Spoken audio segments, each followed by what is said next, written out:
Stop. Do not come any closer. Do not touch my hand. Do not drink from my cup.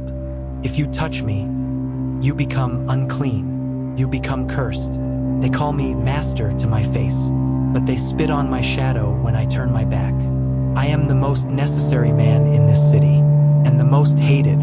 I am the executioner, and my life did not begin with power. It began with a rope. It starts in 1480, or maybe 1520. The year doesn't matter. The hunger is always the same. You are 6 years old. You stand in the doorway of a barn. The air smells of dry hay and wet wool. You look up. Your father is there, but he is not standing on the ground. He is dancing on the air. His face is purple, like a bruised plum. His tongue sticks out, black and swollen. A suicide, a mortal sin.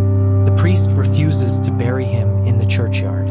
He is thrown into a ditch outside the city walls like a dead dog. And because he died in debt, the debt becomes yours. You are a child, but you are already ruined. The village turns its back on you. The son of the self-murderer, they whisper. Mothers pull their children away when you walk by. You learn early that the world is divided into two parts, the clean and the unclean. You are unclean. You starve for 3 weeks. You eat roots dug from the frozen mud. You fight a stray cat for a fish head behind the tavern. And then he comes, the man in the red hood, Master Frantz, the city executioner. He doesn't offer you pity. He offers you a trade. Come with me, he says. You will never be hungry again, but you will never be loved again. You take his hand. The contract is signed in that moment. You have sold your life for a loaf of bread. You do not start with men. You start with beasts. Before you can touch the king's justice, you must be a knacker, a scavenger. Your first job is to clear the city of stray dogs, sick pigs, and rats. You live in the master's house, built against the city wall where the wind blows the smell away from the noble quarter. The house smells of boiling fat and old iron. Master Frantz gives you a club. Do not let them suffer, he says. Strike once, hard. You cry the first time you kill a puppy. It looks at you with trusting eyes. Master Frantz hits you. Tears are for the innocent, he says. You are not innocent. You are a tool. By the time you are 12, you don't cry. You learn where the skull is thinnest. You learn how to skin a carcass without tearing the hide. You learn that death has a weight. A dead dog feels heavier than a live one. The soul, it seems, has buoyancy. You also learn the perks of the trade. The skin of the dog makes gloves. The fat of the pig makes soap. Nothing is wasted in the executioner's house. You are creating wealth from death. You walk through the market and people step aside, not out of respect, but out of fear of contamination. If your shadow touches their basket of apples, they will throw the apples away. You are a leper without the disease. At 14, you enter the dungeon. This is the master's true workshop. It is damp, dark, and smells of old fear. A smell like sour sweat and ammonia. Your job is to clean the instruments. You polish the thumb screws. You oil the gears of the rack. You wash the black crust off the Spanish boot. You learn anatomy not from books, but from the screaming. Master Frantz teaches you the geography of the human body. The shoulder, he explains, pointing to a man suspended by his wrists, is a ball and socket. If you pull it slowly, it pops out. It hurts, but it heals. If you pull it fast, you tear the ligaments. That never heals. You learn a terrible truth. Truth has no value here. The judge wants a confession. The prisoner wants the pain to stop. Your job is to facilitate the trade. You sell relief in exchange for words. You are the secretary of hell.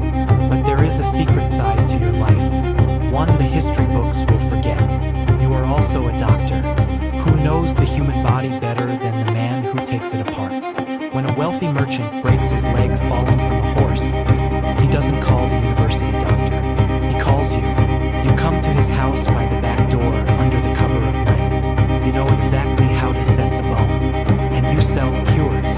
People believe that the body parts of executed men have magical power. Human fat, you tell a rich widow, rubbed on a rheumatic knee will cure the pain.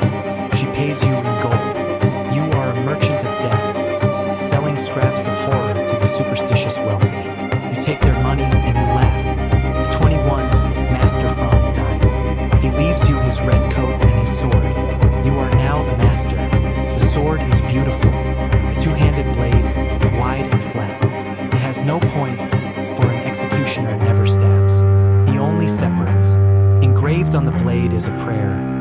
Lord, do not judge me, for I am but the servant of the law. Your first public execution. A murderer. The crowd is huge. 5,000 people squeezed into the square. They are eating sausages, drinking wine. They have waited hours for this. If you fail, they will kill you. Literally. If you miss the neck and hit the shoulder, the crowd will storm the scaffold. They will stone you to death for denying them a clean show. You stand on the platform. The prisoner kneels. He is shaking. You whisper to him, "Forgive me, brother. Stand still and it will be quick." He nods. You grip the handle. The leather is warm. You do not chop like a woodcutter. You swing like a pendulum. You focus on the white skin of the neck, the gap between the vertebrae. You breathe out. You twist your hips. The steel sings. Whack. There is no crunch. If you do it right, it sounds like slicing a cabbage. The head falls. The blood jets out. A bright red fountain in the sunlight. The crowd cheers. A good strike. A master strike. But you are human. And one day you fail. It is a rainy Tuesday. The prisoner is a heavy man with a thick bull neck. The rain makes the handle slippery. You swing. The prisoner flinches. The blade misses the gap, crashes into his shoulder blade. Crunch.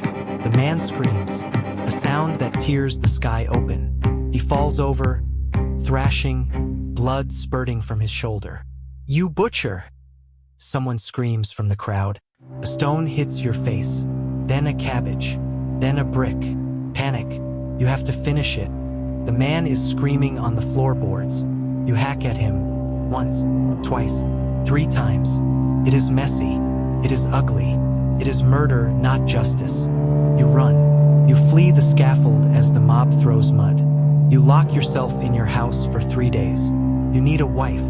A man cannot live alone with these ghosts. But who will marry the man who hacked the shoulder? You go to the knacker in the next town. He has a daughter. Her name is Maria. She is quiet. She is not afraid of your red coat. The wedding is held at midnight. The church is empty. The priest rushes through the Latin words, afraid to breathe the same air as you. She bears you children, and you love them fiercely. But you look at your son playing on the floor, and your heart breaks. Because you know, by the law of the city, the son of an executioner must become an executioner. You are not raising a child. You are raising a successor. Decades pass. Your hair turns gray. You lie on your deathbed. Your son stands over you. He is strong. He wears the red coat now.